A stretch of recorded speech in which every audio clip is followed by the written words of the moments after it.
বিশ্বজুড়ে কোটি কোটি মানুষ প্রতিদিন ব্যবহার করেন পরিচিত ব্র্যান্ডের বিভিন্ন ব্যক্তিগত পরিচর্যার পণ্য।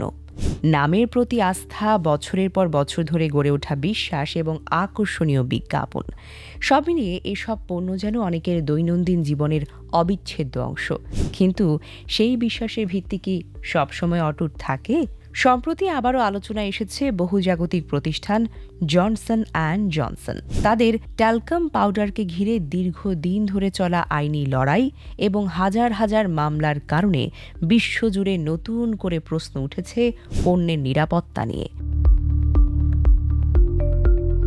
বহুবাদী অভিযোগ করেছেন, দীর্ঘদিন ট্যালকাম পাউডার ব্যবহারের সঙ্গে কিছু ধরনের ক্যান্সারের সম্পর্ক রয়েছে। যদিও প্রতিষ্ঠানটি বরাবরই দাবি করে আসছে তাদের পণ্য নিরাপদ এবং ক্যান্সারের অভিযোগের সঙ্গে তারা একমত নয়। তবে বাস্তবতা হলো, এই বিতর্ক ঘিরে ক্ষতিগ্রস্তদের দাবি নিষ্পত্তির জন্য প্রতিষ্ঠানটি বিলিয়ন ডলারের সমঝোতার প্রস্তাব দিয়েছে।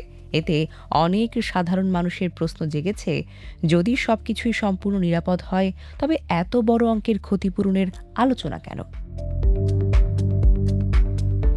বিশেষজ্ঞরা বলছেন, কোনো জনপ্রিয় ব্র্যান্ডের নাম দেখে অন্ধভাবে বিশ্বাস করা উচিত নয়। প্রতিটি পণ্যের উপাদান, স্বাস্থ্য ঝুঁকি এবং সংশ্লিষ্ট গবেষণা সম্পর্কে আপনার সচেতন হওয়াটা জরুরি। কারণ একটি বিজ্ঞাপন আমাদের আবেগকে স্পর্শ করতে পারে, কিন্তু আমাদের স্বাস্থ্য রক্ষার দায়িত্ব শেষ পর্যন্ত আমাদের নিজেদেরই। মনে রাখুন, বড় ব্র্যান্ড মানেই শতভাগ ঝুঁকিমুক্ত, এমন ধারণা সবসময় সঠিক নয়। তাই সচেতন সিদ্ধান্ত নিন, তথ্য যাচাই করুন এবং স্বাস্থ্য নিয়ে কোনো বিষয়ই অন্ধবিশ্বাস নয়, বরং জ্ঞানের উপর আস্থা রাখুন।